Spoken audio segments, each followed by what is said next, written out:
there, I'm back with pro tip number 2. Do you have a student that you're almost certain can read but claims they can't? It's not the most common thing, but it isn't uncommon either. So you have these kids who just, I can't read, I can't read, I can't read. But you're like, I'm pretty sure they know how to read. They can read all the words in isolation, but they say they can't read. Here's a tip. They'll get your reluctant reader reading in no time. My favorite story about this is actually with my own son, even though I've suggested it to many parents who've used this technique successfully. When my youngest son was 9 years old, he kept telling me he couldn't read, he couldn't read, he couldn't read. And I was pretty sure he knew how to read. So I went to the library and I got a lot of high interest books at his age level, about third grade, low third grade, high second grade, somewhere in that neighborhood.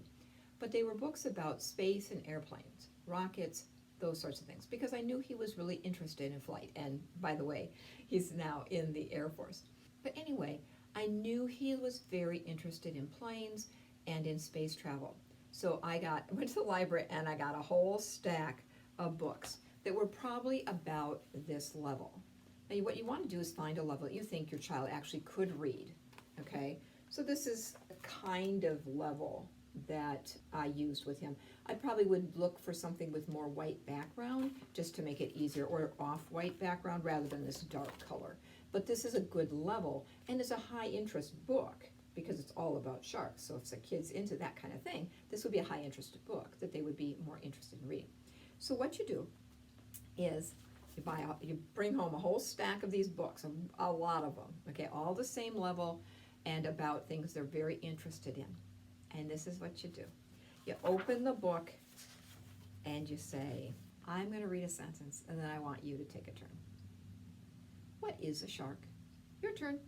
And the student says, sharks are fish that live in seas and oceans across the world.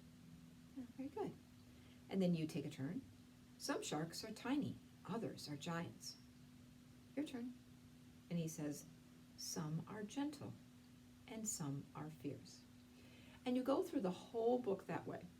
One sentence on, one sentence off, just going back and forth. Now, one of the great things about this is the child who struggles to read is going to have a hard time with comprehension, right? Because they're going to be focusing so much on the actual words and decoding them that they're not going to have anything left to actually understand the content. So by doing this, they don't get lost. You're taking turns with them, so every time you read, they get the content. They comprehend it.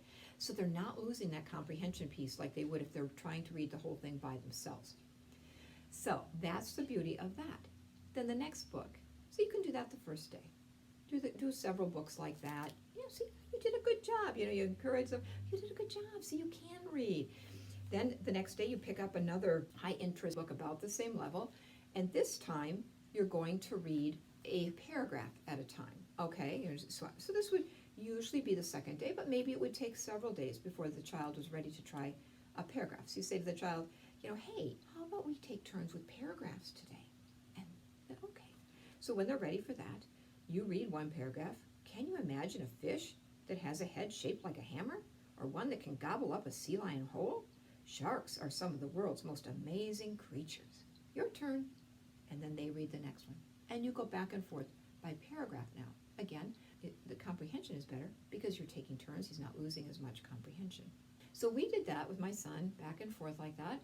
And then, so the first day, I think we did the one sentence. And the second day, we did one paragraph. And the third day, we did one page.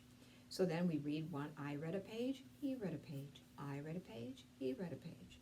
We did that with several books. And again, I think with him, it went very quickly. By the end of the week, he was reading full third grade age-appropriate level books. It might take a little longer with some kids, and that's fine. You might want to do the one sentence for several days, the one paragraph for several days, the one page for several days. And then you do the chapters, if there are chapters. Most books will have something that will define a chapter. Like in this book, a chapter would be short. It would only be a double page spread, and that's fine. And then we would alternate back and forth, a double page spread. And then finally, I'll read a book, you read a book. I'll read a book, you read a book. And so it is amazing how well that technique works. Now, if the child can't truly read, if there really is a learning disability and the child can't read, then this isn't going to work, right? It doesn't cure anything. The only thing it cures is lack of confidence. So if you have a reluctant reader that you're pretty sure can read, try this technique and let me know if it works. Have a great day.